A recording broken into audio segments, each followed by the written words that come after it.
Bonjour et bienvenue à l'émission Citrique, le journal satirique hebdomadaire qui décortique l'actualité suisse et vous la sert avec une sauce un peu plus acide. Aujourd'hui, dans les brèves, nous vous parlerons des déboires politiques de Claude Nicati au sein de la classe politique neuchâteloise. Nous aborderons également le nouveau projet CFF Léman 2030 entre Genève et Lausanne. Suivra un micro-trottoir concernant les résultats d'un sondage sur la consommation de substances addictives en Suisse.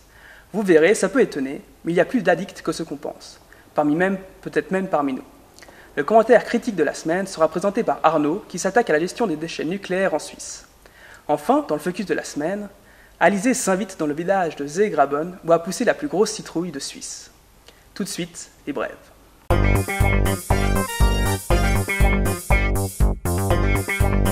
Mesdames et messieurs, c'est avec un drame sans précédent que nous ouvrons cette émission.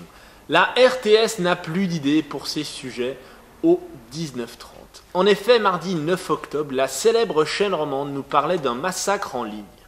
Des comptes du jeu World of Warcraft avaient été hackés et ainsi les pirates en avaient profité pour tuer les personnages des joueurs présents. Encore si on y avait eu droit dans leur rubrique Geek, Nouveau ou je sais pas trop comment ça s'appelle, ça aurait pu passer. Mais là, en plein 19h30, un mardi soir, franchement. Par contre, étonnamment, il n'y avait rien au sujet des prix Nobel de physique, par exemple. Alors qu'on nous a saoulés, une fois de plus, avec les Gripen, sans pour autant apporter une seule information nouvelle. Avec la RTS, ce qui est pas mal, c'est qu'on voit tout de suite quand ils n'ont plus rien à dire. Marrant, non ? C'est terrible, c'est affreux. Il n'y a pas plus grande souffrance que d'être le petit rejeté de la classe. Isolation, moquerie, blagues douteuses, coups bas par derrière. Claude Nicati, le mal-aimé conseiller d'État neuchâtelois, est bien le nouveau rejeté de la classe politique. Ses échecs sur le Transrhône et sur l'énergie l'ont rendu très impopulaire auprès de ses collègues politiciens. Mais le rejeté de la classe a une arme cette fois, ce n'est pas la maîtresse, mais les médias qui redonnent voix aux petits torturés et lui permettent de s'exprimer très largement sur sa situation de Cosette à la neuchâteloise. Quand on utilise la pitié comme salvation politique, c'est qu'on a vraiment touché le fond. Surtout que la politique, c'est censé être le fait de plaire au plus grand nombre, non ? Alors petit Claude, quand on est mal aimé, pourquoi s'acharner ? Mardi matin à 7h48, les usagers du train Lausanne-Genève ont eu la chance de voir deux conseillères d'État, la socialiste Nouria Gorité et la verte Michelle Kunzler, venir les déranger avec caméra, presse et tout le foutoir. L'idée là derrière n'était pas de demander leur avis aux gens, ça n'est pas vraiment important, mais bien plutôt de faire la promotion du projet Léman 2030. Mais oui, vous savez, ce projet qui sort de nulle part en ce mardi matin et qui va remplacer la troisième voie CFF entre Genève et Lausanne. C'est beau la politique, plein de rebondissements et de retournements de situation. La troisième voie CFF, après des années d'impasse, s'efface instantanément au profit de Léman 2030. Et dans 5 ans, est-ce qu'on aura de nouveau un projet Léman 3000 peut-être, de nouveaux délais, mais toujours le même boxon ? C'est vrai qu'il ne faudrait pas changer les bonnes habitudes. À Berne, les voyeurs sont les bienvenus. On crée même des boulots pour eux, surveillants dans des piscines. Mais c'est pas ce que vous imaginez. Oui, car pour ce job, on n'a pas besoin d'un corps de rêve, ni de savoir nager pour rechercher les mamies qui se noient. On a juste besoin de s'installer derrière un écran et de profiter du spectacle. Dans un spa de Schönbuhl, des caméras ont été installées certes autour de la piscine, mais aussi, et c'est plus étonnant, dans les vestiaires, pour éviter les vols. Ça, c'est de la sécurité. Je ne sais pas si on évite vraiment les vols. Par contre, on favorise certainement les viols de notre intimité. Dans certaines villes de Suisse, le trafic de drogue est devenu un problème récurrent qui favorise le sentiment d'insécurité des bourgeois. Beaucoup de citadins genevois et lausannois, par exemple, réclament des mesures afin d'endiguer ce phénomène. Malheureusement pour eux, ce n'est pas dans les villes que les mesures les plus extrêmes sont prises, mais à la campagne. Dans un champ de maïs de Villeneuve, à Fribourg, un chasseur a récemment ouvert le feu sur un homme transportant des plants de cannabis dans un sac poubelle. Le chasseur, qui ne fera sûrement pas une pub pour une marque d'opticien, croyait que la victime était un sanglier. L'affaire étant toujours bien confuse, on ne veut pas vendre la peau de la bête avant de l'avoir tuée. Mais avec ce genre d'action, le deal champêtre a du plomb dans le thorax, dans l'aile. Red Bull, la boisson gazeuse pleine de bonnes choses, sponsorise une tentative de record du monde de chute libre. En effet, Félix Baumgartner doit s'élancer d'un ballon pour atteindre la vitesse du son sans véhicule. Un record. Malheureusement, la première tentative a dû être repoussée à cause du vent.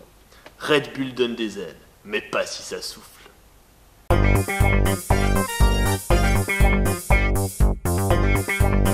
Revenons sur Terre avec un peu de statistiques. Récemment, une étude a démontré qu'un Suisse sur 5 buvait trop, qu'un sur 4 fumait, et que malheureusement, le LSD ne détrônait toujours pas le cannabis dans la catégorie substance illégale la plus consommée.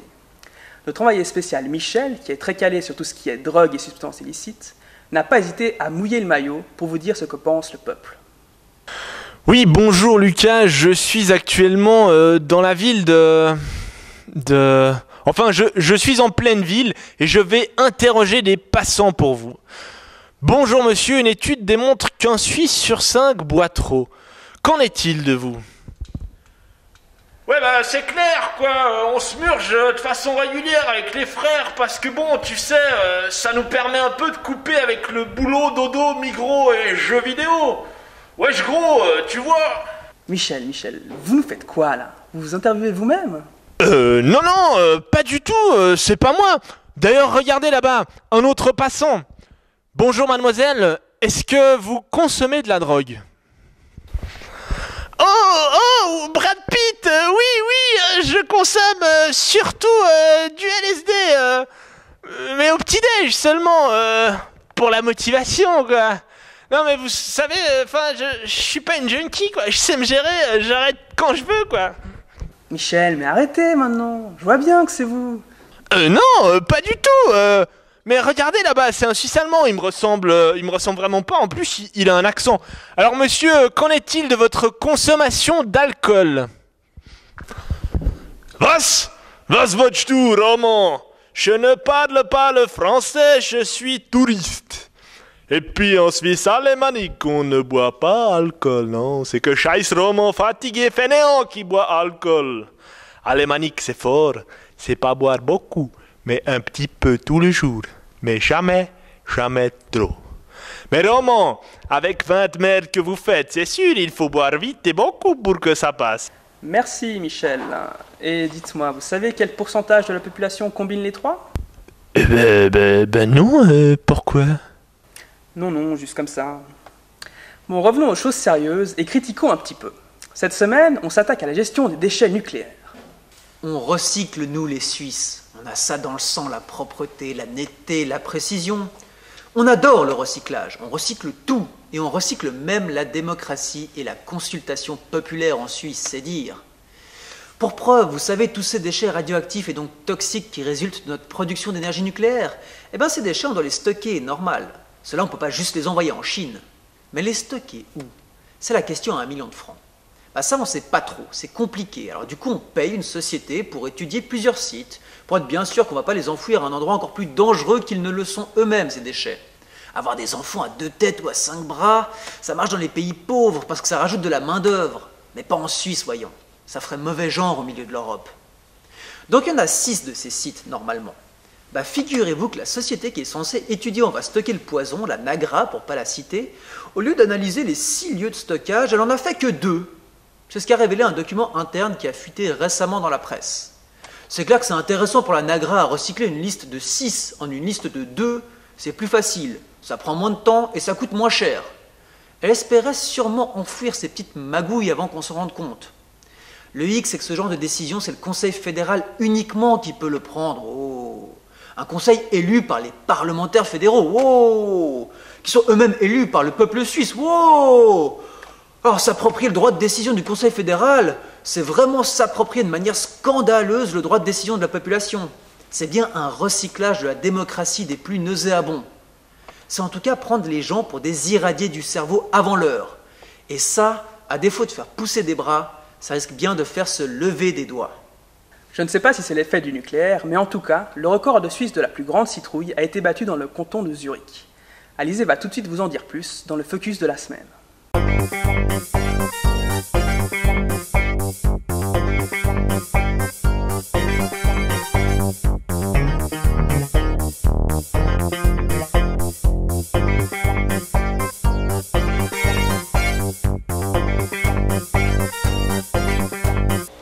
C'est un roc, c'est un cap, que dis-je, c'est une super courge. Avec 768 kilos, Benny Meyer peut se vanter d'avoir la plus belle cucurbitacée du village. Dans le canton de Zurich, à Pflungen, plus précisément à Seegraben, elle est incontournable. Forcément, une telle masse, difficile de passer à côté. Il y a de quoi se prendre la courge en tout cas. D'ailleurs, en Amérique, cela fait longtemps qu'on se secoue la calebasse pour ces superbes légumes. On en a carrément fait un sport national.